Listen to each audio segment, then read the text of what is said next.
bat kilo zabor edo basura uste oso sortzen dozula urte bat. Zoritxarrez, ikusten duguna da, oraindikan edukiontzi grisian agertzen dela beira, agertzen dela papela eta kartoia, ontziak, organikoak. Edukiontzi grisian da ehuneko 70 birziklagarria da. Eta hori pena bada, ze azkenean dakigunez edukiontzi griseko hondakinak erraustegira eramaten dira, eta honek edukietzake naturaren gaineko eragin bat, baina baita ere gure poltsikoetarako oso kaltegarria da.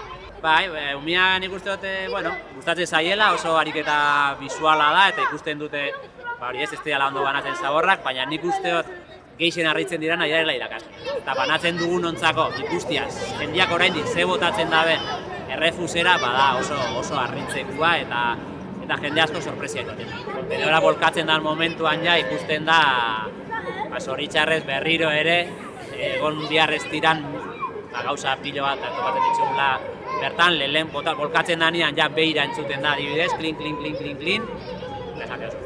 2025 Eibarren eta oraindik beira agertzia errefusan edukiontzi izan, oso deigarria. Horren atzetik beste da.